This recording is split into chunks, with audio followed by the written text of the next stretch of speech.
Welcome to another episode of Heart to Heart, from our heart to yours, with your host, Elder Gwen Williams. Today I'd like to talk to you for a few moments from the topic, did you mean what you said? Recently we had to bury my uncle, and after the funeral, a few of the women were standing around talking to my aunt. And I told her, I said, you deserve the Wife of the Universe Award for the way that you took care of your husband. You see, my uncle had been sick for many years, and she said to me, when I said my vows, in good times and in the bad times, in sickness and in health, I meant what I said. Those words began to resonate in my spirit as I began to reflect on my love affair with Jesus, and I began to think about our Christian walk and what is required of everyone who says that they are saved. Just like in a marriage, in Christianity, there will be some good times and some bad times. There will be seasons of sickness as well as good health. And I just want to know, did you mean what you said? You see, Jesus asked a question in Luke the 14th chapter, the 28th verse. For which of you, intending to build a tower, sitteth not down first and counteth the cost, whether he have sufficient to finish it? Then in verse 31, Jesus says, or what king going to make war against another king sitteth not down first and consulteth whether he be able with 10,000 to meet him that cometh against him with 20,000? And then Jesus brought it on home in verse 33 when he said, so likewise, whosoever he be of you that forsake not all that he hath, he cannot be my disciples. So I ask you again, did you mean what you said? On that day when you invited Jesus to come into your life and you decided that you wanted to be one of his disciples. And a disciple just simply means a follower of Christ. So did you count up the cost, or did you just consider the benefits of being a Christian? Did you think that Jesus was going to be your personal Santa Claus all year long, and every time you wanted something you would just ask him and he would just grant you your request as just because you were a disciples?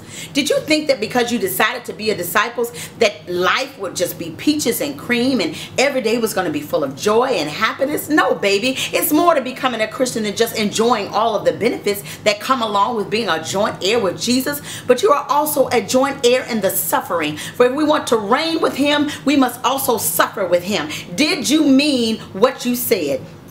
For Job, the 14th chapter, the first verse declares that man that is born of a woman is a few days and full of trouble, which lets us know that there are going to be seasons of persecution, anxiety, pain, and suffering. There are going to be months of trials and tribulation when it seems like all hell is breaking loose in your life. And no matter how much you pray, more chaos and confusion continues to come your way. Did you realize that when Jesus said you had to forsake, give up, relinquish all, I mean everything completely without exception, to be his disciples, that meant that there will be times that you couldn't go and hang out with your friends and your family because you needed to steal away and pray and study your word. There will be times when you had to turn off the television set and get off of Facebook, put down your golf clubs and your shopping bags and spend some quality time with Jesus. Did you mean what you said when you told the Lord, I am available, send me, I'll go? Did you realize that this Christian walk is not always going to be pretty and pleasant? Sometimes you've got to go out where the homeless people dwell and where the drug addicts and the alcoholics and prostitutes are hanging out so that they can learn about this Jesus and how much he loves them through your actions of love and kindness towards them. Or did you think that God was just going to use you to bring the house down with your singing or with your hooping capabilities? Did you really mean what you said when you said you are a Christian? Did you think that you only had to tell others about Jesus when they came to church on Sundays for Sunday school or for Bible studies, which is your comfort zone, not realizing that God requires you to share the message of Jesus on your jobs, when your co-workers are stressing out, at school when your friends are following the wrong crowds, to that waitress who is bringing you your food and is obviously having a bad day, to that individual that's standing next to you in the checkout line at the grocery store. That's what Jesus would have done. And if we are followers of Christ, then we should seize every opportunity to spread the love of Jesus. Jesus witnessed to everyone, everywhere he went, not just in his words, but in his compassion towards others. And our actions actions, our life should reflect the love of Jesus. Did you mean what you said when you said you were saved and sanctified, Holy Ghost filled and fire baptized? You got Jesus on your mind and you're running for your life. Does your Christian walk reflect what you are saying?